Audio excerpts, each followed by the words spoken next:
Pinahahalagahan ko ang komunidad na gustong magpalalim sa mundo ng UFOs. Kahit mukhang kalokohan ito, hindi ibig sabihin na hindi ito totoo. Isang retiradong 2 bituin na general ng hukbong himpapawid na dating kasali sa mga lihim na programa ng militar ay biglang nawala. Makalipas ang ilang linggo, naglabas ng bagong detalye ang mga investigador sa press conference. Tinuligsa ang ilang palagay at tinalakay ang mga teoryang kumalat online. Mula sa isyu ng pambansang seguridad hanggang sa mga espekulasyon tungkol sa UFO, ano nga bang tunay na nangyari at nasaan siya? Susuriin namin ang lahat ng bagong impormasyon. Maligayang pagdating sa sidebar ng Law and Crime. Ako si Jesse Weber. Sige, mabilis lang. Gusto kong sabihin sa inyo ang tungkol sa sponsor natin ngayon, ang Proof Wallet, ang galing ng mga ito. Okay, nandito ako para sabihin sa inyo na totoo ang lahat ng hype na narinig ninyo tungkol dito. Una sa lahat, gusto ko ito. Proof Wallets, pagmamayari ng veterano. Isa itong kumpanyang pagmamayari ng veterano na ginawa ng mga bihasang manggagawa na ipinagmamalaki ang kanilang mga produkto. At kitang-kita mo yon. Ibig kong sabihin, tingnan mo kung gaano kaganda ang disenyo nila. Bukod pa dyan, napaka-secure din nila. Hindi lang RFID blocking, kaya rin itong maglaman ng 25 cards nang hindi mabigat o mukhang malalaglag. Halata rin ang kalidad ng pagkakagawa. Ang kakaiba sa Proof ay ang mahusay nilang pagtrato sa customer. Nasira o nanakaw ang wallet?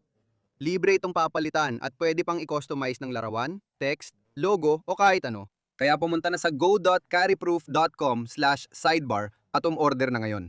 Gamitin ang code na sidebar para makakuha ng 20% diskwento sa buong order mo ngayon. Iyan ang sidebar code para sa 20% diskwento. Retiradong Major General ng hukbong himpapawid, 68 taong gulang. Si William Neil Macaslan ay biglang nawala mula sa kanyang bahay sa Albuquerque sa kalagitnaan ng araw. Walang telpono, walang salamin, walang palatandaan ng kaguluhan, basta na lang nawala. Kung sinusubaybayan mo ang kasong ito, alam mong maraming tiyore na kumakalat online, tama? UFOs, lihim ng gobyerno, pagdukot ng alien. Dinukot siya ng banyagang grupo. Lahat ng yan. May saysay ito dahil sa kanyang karera. Natatalakayin pa natin mamaya. Kahapon ay mahalaga dahil sa wakas sumarap ang opisina ng sheriff para talakayin ang investigasyon at nagdala ng mga sagot na di pa natin naririnig. Walang indikasyon at hindi namin sinasabi na si Gino Macaslan ay nalito o naguluhan. Sa totoo lang, siya pa rin ang pinakamatalinong tao sa silid saan man tayo naroroon. Oo, kaya mariing tinatanggihan ni Teniente Kyle Woods ng opisina ng sheriff ng Bernalillo County ang ideya na basta na lang umalis si Macaslan dahil nalito o naguluhan siya. May sense naman, di ba? Kung ganun ang kaso, di ba't natagpuan na siya lalo na at maraming ahensyang naghahanap? Pero isa lang yan sa ilang detalye na lumabas kahapon. Ngayon, sasabihin ko sa inyo, bago siya nawala, sinabi ni Macaslan sa mga tao na nakakaranas siya ng tinatawag niyang mental fog. At maaaring ito rin ang dahilan ng silver alert. Hindi dahil sa demensya, kundi dahil sa sobrang pag-iingat ng mga autoridad. Karaniwan na ngayon ang silver alert tuwing may nawawalang matatanda o mahina. Nagdadagdag ito ng bagong dimensyon na pag-uusapan pa natin. Pero paano naman ito? May mga bagay na akala natin ay nawawala. Ayon sa ulat, natagpuan ng mga ito sa pangalawang bahay ng pamilya sa Pagosa Springs, Colorado. Ngunit nawawala pa rin ang ilan sa mga mahalagang bagay gaya ng baril at pitaka. Hanggang ngayon, di pa rin natin alam kung ano ang suot o dala niya nang mawala siya. Nang tanungin ng reporter sa press conference tungkol sa UFO conspiracy theories, direkta ang sagot ng opisina ng sheriff. Kahit mukhang kabaliwan, hindi ibig sabihin na hindi ito totoo, pero dapat nating harapin ang realidad. Nauunawaan ko ang komunidad na nag-iimbestiga sa UFO. Wala akong paraan para sundan yon. Sana yon, asa lang tayo sa katotohanan. Ngayon, sa totoo lang, marami pa tayong tatalakayin mula sa press conference na ito. Marami pa talaga. Pero gusto ko lang sabihin na medyo interesante kapag naririnig mo ang ganung sagot. Dahil napag-usapan ko na ito dati kasama ng mga bisita tungkol sa paksa. Kahit gustuin ng lokal na pulis imbestigahan ng kanyang background, trabaho at koneksyon, limitado pa rin sila. May access ba sila sa classified info o clearance? Kasali ang federal na otoridad kaya posibleng mas komplikado ang sitwasyon. Hindi rin natin alam kung mahalaga ito sa investigasyon ng pagkawala niya. Hindi ko rin sigurado. Pero ito ang tanong, saan na napunta ang paghahanap kay Macaslan? Kasi ilang linggo nang lumipas. Wala pang kumpirmadong sighting sa pagkakaalam natin. Wala ring direksyon kung saan siya nagpunta. Mayabong sweatshirt na natagpuan higit 1 milya mula sa bahay niya. At litrato mula sa sheriff na nagpapakitang ito raw ang suot ni Macaslan nang huli siyang makita. At ngayon, meron na tayong kaunting dagdag na impormasyon tungkol doon. pati na rin mas marami pang tanong. Pero una, kung ngayon mo lang narinig ang pangalang ito, hindi mo pa ito masyadong alam. Ikukuwento ko kung sino si McCaslin at bakit naging sentro ng atensyon ang kaso niya. Si William Neil McCasland, 68 taong gulang, ay retiradong Major General ng US Air Force. Hindi ito basta-basta lang na taong nawala. Isa siyang tao na nagtrabaho ng 34 na taon sa ilan sa pinakasensitibong teknolohiya ng militar ng US. Pinag-uusapan natin ang astronautical engineering at space acquisition. Nagtrabaho siya sa National Reconnaissance Office, ang nasa likod ng mga spy satellite. At sa huli, siya ang namuno sa Air Force Research Laboratory sa Wright-Patterson Air Force Base sa Ohio. Mahalaga ang Wright-Patterson dahil matagal lang sinasabing dito itinago ng gobyerno ang debris mula sa Roswell incident noong 1947 ayon sa mga conspiracy theorist. Noon, may magsasaka raw na nakakita ng debris sa lupa niya na sinasabing galing sa bumagsak na UFO. Hindi naman ito kinumpirma ng Air Force, pero may connection pa rin. Kaya kapag may dating general ng laboratoryong yon na biglang nawala, nagkakaroon ng usap-usapan. Ito ang alam natin sa huling kinaroroonan ni McCasland. Karamihan dito ay mula sa press conference kahapon. Sabi ng sheriff ng Bernalillo County, nangyari ito noong Pebrero 27 10 ng umaga. Dumating ang repairman sa bahay ni McCaslin sa Quail Run Court para sa nakaschedule na appointment. Pumasok siya, kinausap si McCaslin at nakumpirma ang interaksyon. Pagkalipas ng isang oras, 11:10 ng umaga, umalis ang asawa ni McCaslin para sa medical na appointment. Pag-uwi niya ng 2:04 ng hapon, walang tao sa bahay. Wala na si McCasland. Sa unang tingin, baka akalain mong lumabas lang siya maglakad-lakad. Mahilig talaga siya sa mga aktibidad sa labas. Nagha-hiking, nagbabike, nag-skiing. Kilalang kilala ng taong ito ang mga burol na yon. Pero dito na nagiging kakaibang lahat. Iniwan ni McCaslin ang kanyang telepono, nakapatong pa sa counter, ang kanyang salamin na may grado, ang mga wearable device niya, pati ang relo niya, di ba? Lahat ng yon, naiwan lang doon. At sa press conference, tinukoy ni Woods kung gaano talaga ito kakakaiba. Sanay si McCaslin na gumamit ng wearable device at laging may telepono, kaya kakaiba ito. Sinabi namin mula simula na hindi ito normal na kilos niya, kaya tinitingnan namin lahat ng posibleng aspeto at handang gawin ang lahat para matulungan matukoy kung nasaan si Ginoong McCaslin. Kaya anong hapon na yon, inireport ng kanyang asawa na nawawala siya. At agad namang naglabas ng silver alert ang opisina ng sheriff na nabanggit na natin. At ang silver alert na yon, sa totoo lang, ay naging sanhi ng kalituhan. Kaya makikita mo na naglaan ng oras ang opisina ng sheriff para linawin ito. Ayon sa batas ng estado ng New Mexico, ang silver alert ay hindi mangangailangan ng formal na diagnosis ng anumang panhina ng isip. Ang dahilan din ay dahil si Gino McCaslin ay lampas na sa 50 taong gulang. Sinabi niya na siya ay nakakaranas ng panglalabo ng isip. At dahil sa impormasyong ito na aming natanggap, nagpasya kaming maglabas ng silver alert. Kinumpirma na tinitingnan ni Gino McCaslin ang kanyang mental na kalagayan, pero bilang respeto sa pamilya, hindi na ako magbibigay ng dagdag na detalye tungkol sa anumang mental na issue niya. Makikita ang pagbanggit sa panglalabo ng isip. Pero malinaw ang opisina ng sheriff. Ang taong ito ay napakatalino at hindi siya nakararanas ng kakulangan sa kakayahan sa paraang maaring unang inakala. Pero muli, ang mahalagang punto, ayon sa mga investigador, wala silang indikasyon na siya ay nalito o disoriented noong araw na yon. Pero nagsimula na ang paghahanap at ito ay malakihan. Pinalakay natin ang drone operation, suporta ng helicopter, paghahanap sa lupa, search and rescue team, K9 unit at cadaver dog. Sinuyod nila ang maigit 700 bahay sa kapitbahayan, kumakatok sa bawat pintuan para maghanap ng footage mula sa home camera, security video, kahit anong maaring nakakuha ng larawan ni McCasland na umaalis. At mahigit 1 linggo na, wala pa rin kahit ano, walang kumpirmadong nakakita, walang video, walang direksyon kung saan siya pumunta. Noong Marso, halos 1 linggo at kalahati mula nang simulan ng paghahanap, may natuklasan ng mga investigador, higit 1 milya silangan ng bahay ni McCasland. Nakita nila ang kulay abong US Air Force sweatshirt at inimbestigahan ito. Pero walang nakitang dugo sa unang pagsusuri. Ang nakakagulat, kahit pamilya at pulis, di pa rin tiyak kung kay McCasland talaga yon. Sa press conference, ipinaliwanag paano hinahawakan ng opisina at autoridad ang mga ebidensyang ganyan. Nakakatanggap kami ng maraming impormasyon tungkol sa mga bagay na natagpuan. Sinusuri namin ang bawat isa sa mga ito. Kinukumpirma namin sa pamilya at mga kaibigan kung ang mga iyon ay mga bagay na alam nilang ginagamit o pagmamay-ari niya. At patuloy namin gagawin iyon. Iyon ang update sa mga bagay na nakita niyong inilabas. Hindi namin sinasabing umalis siya gamit ang mga iyon. Hindi lang talaga namin alam kung nasaan ang mga iyon. Ngayon, samantala, Sinisimula ng mga investigador na ayusin kung ano talaga ang nawawala at kung ano ang hindi. Dito nagbigay ng malaking update ang presscon. May bagong impormasyong lumabas ngayong weekend. Kamakailan lang natagpuan ang isang light green na long sleeve button-up na outdoor shirt at hiking boots. Pakiusap, tandaan natin maging praktikal. Malamang may higit sa isang pares ng hiking boots si Ginoong Makaslan. Natagpuan sa bahay niya sa Pagosa Springs ang mga bagay na ito. Ang mga bagay na hindi pa rin natatagpuan ay ang kanyang pitaka, isang kalibre 30 ay 8 na revolver at isang leather na holster. Ipapakiusap ko kay Teniente Kyle Woods na talakayin ang iba pang detalye tungkol sa mga gamit na posibleng dala ni Ginoong Makaslan at iba pang detalye ng investigasyon para masagot ang ilan sa inyong mga tanong. Gaya na nakikita ninyo sa larawan, pulang backpack.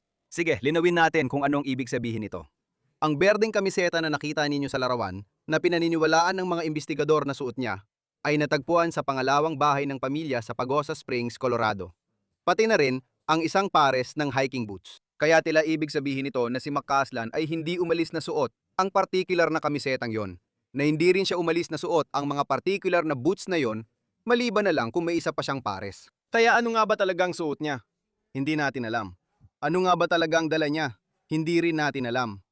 Yan ang nagpapagulo sa sitwasyon. Nawawala pa rin ng pitaka at kalibre 30 ay 8 na revolver na may leather holster. Makikita mong tinatalakay ng autoridad kung karaniwan bang may baril si Makaslan tuwing nagha-hiking. Nagtanong na rin kami sa kanyang asawa. Hindi siya karaniwang nada-hiking na may dalang armas.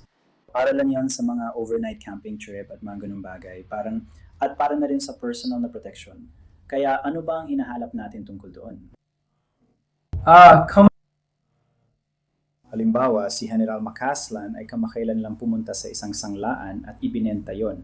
At hindi lang namin alam o hindi alam ng asawa niya, gusto namin malaman yon. At kaya, yon ay isang bagay na magiging mahalaga para sa amin. Kung may nagha-hiking sa bundok at nakakita ng basyon ng 38 Special, yun ay kakaiba at gusto naming makuha at maimbestigahan. Kaya yan ang dahilan kung bakit namin inilalabas ang impormasyon yan. Napapaisip tuloy tayo kung dinala niyang baril. Bakit? Gusto kong talakayin kung saan sila naghahanap dahil naging estratehiko sila rito. Napag-alaman sa mga wearable device ni Makaslan na naiwan niya. Kaya nalaman nila ang kasaysayan ng mga paborito niyang pasyalan. May isang lugar na laging lumilitaw. May mga wearable device, si Gina Makaslan, mahilig siya sa outdoor activities, at na-access namin ang mga device para makita ang kasaysayan ng mga lugar na madalas niyang puntahan.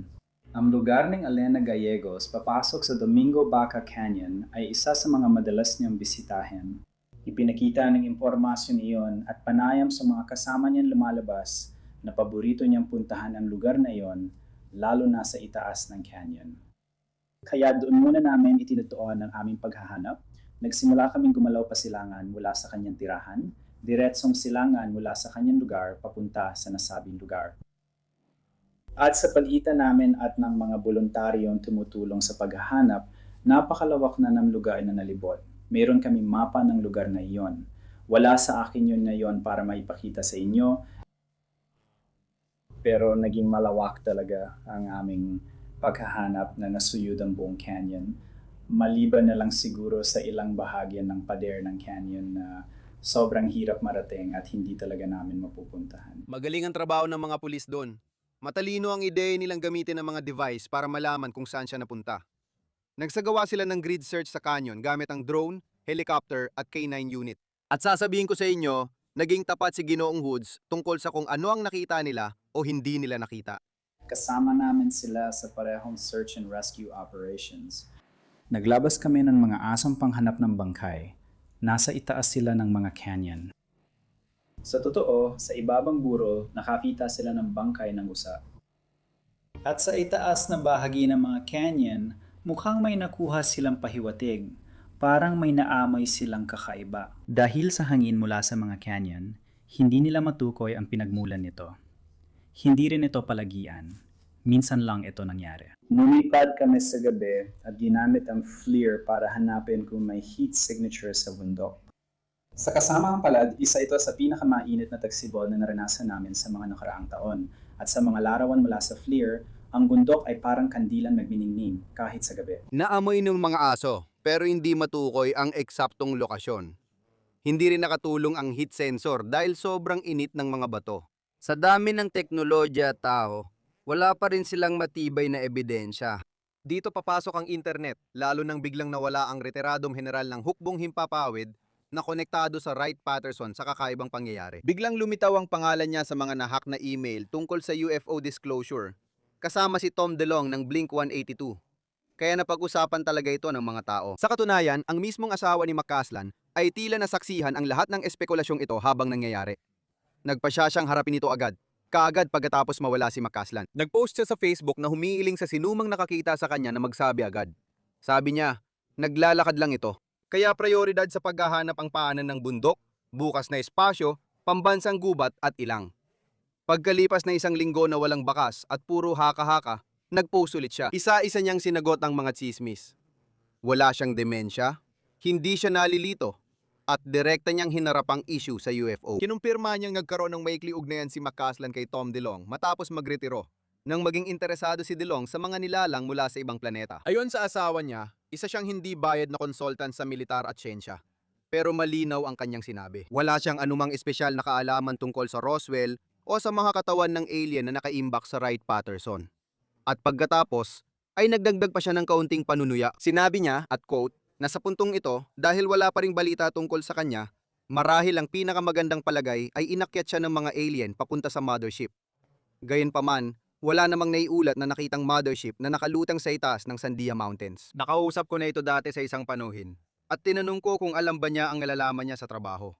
Interesanteng isipin, narito ang bagay na nagpanatiling buhay sa mga teora. Noong 2016, inilabas ng WikiLeaks ang batch ng nahack na email mula kay John Podesta, dating campaign chairman ni Hillary Clinton.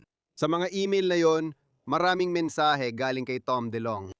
Sinabi ni DeLonge kay Podesta, nakatuwang niya ang retiradong general na si William McCaslin, dating namuno sa laboratorio sa Wright-Patterson. Ayon kay DeLonge, nang bumagsak ang Roswell, dinala ito sa laboratorio sa Wright-Patterson Air Force Base kung saan si General McCasland ang namahala. Hanggang ilang taon lang ang nakalipas. Hindi lang niya alam ang layunin ko, kinulungan din niya akong buuin ang advisory team ko. Kaya nariyan sina McCasland, Wright-Patterson, Roswell, magkaugnay ang lahat ng yon. At ang general ding yon ay nawawala na ngayon. Makikita mo kung bakit ayaw pa rin nila itong bitawan. Kanina, tinalakay natin ang pagtutol ng Sheriff's Office sa UFO theories at ang posibleng pagkidnap kay McCaslin. Ito ang pahayag nila. Paano iniimbestigahan ng isang ahensyang tagapagpatupad ng batas ang mga kasong ganito kapag may mga grupo ng conspiracy theory na lumalabas at gumagawa ng mga kakaibang pahayag o haka-haka? Kahit parang bali pakinggan, hindi ibig sabihin na hindi ito totoo, pero dapat namin tingnan ang totoong ebidensya. Kaya tinitingnan namin kung ano ang dinadala sa amin, at pagkatapos ay hinahanap namin ang mga katotohanan maaari naming makita, gaya ng sinabi ng sheriff. Naunawaan ko na merong komunidad na gustong sumisid sa misteryo ng mga UFO. Wala akong paraan para sundan yon, kaya dapat naming isantabi ang mga teorya niyon hanggat walang ebidensya na magpapatunay. Kaya sa ngayon, maaari lang tayong umasa sa mga katotohanan. Opo, ma'am. Kaya mo bang alisin sa posibilidad sa ngayon na siya ay maaring dinukot o may masamang nangyari sa kanya dahil sa mga nalalaman niya at kaugnay nito? Ano ang ibig sabihin nito sa impormasyong makukuha mula sa kanya? At mailalagay ba nito sa panganib ang iba pang tao o maging ang buong komunidad? Hindi ako mabibigay ng haka-haka kung sino ang maaring mapahamak based sa alam niyang impormasyon, kaya hindi ko na lang gagawin. Para sagutin ang tanong mo, masasabi bang hindi siya dinukot o walang masama sa kanya? Hindi pa talaga natin maaaring tuluyang alisin sa posibilidad kahit ano sa ngayon based sa mga hawak nating impormasyon. Kaya naman iniimbestigahan namin ang lahat ng posibleng lead na meron kami. May surveillance video kami na kuha ang magkabilang dulo ng ilang bahagi ng kalsada. Sinusuri din namin pati ang mga surveillance mula sa ibang bahagi ng komunidad. Sinusuri namin yon. Nagsagawa kami ng masinsinan panayam, hindi lang simpleng tanong sa mga tao, kundi malalalim na usapan sa lahat ng nasa paligid. At wala kaming kahit anong ebidensya na magpapahiwatig na may nangyaring masama o anumang kahina-hina lang pangyayari sa panahong yon na tinitingnan namin. Kaya para sigutin ang tanong mo, hindi pa namin inaalis ang anumang posibilidad, ngunit wala kaming ebidensya na nagtuturo roon. Oo, hindi pa nila kayang alisin ang mga posibilidad na yon. Kaya lalo itong nakakatakot. Malamang may impormasyon pa silang di nilalabas para hindi maapektuhan ng investigasyon. Kung dinukot nga siya, baka mahudyatan pa sila. Ngayon, masasabi ko na sa bandang huli, may isang reporter na nagtanong ng isang katanungan na malamang ay nasa isipan din ng maraming tao. Kailan titigil ang paghahanap at pagsagip at magiging isang recovery mission na lang ito? Laging may pag-asa na buhay pa siya, di ba? Sa tingin ko, hanga sabihin na wala. Pero hindi rin tama na hindi natin kilalanin na posible rin ang kabaligtaran.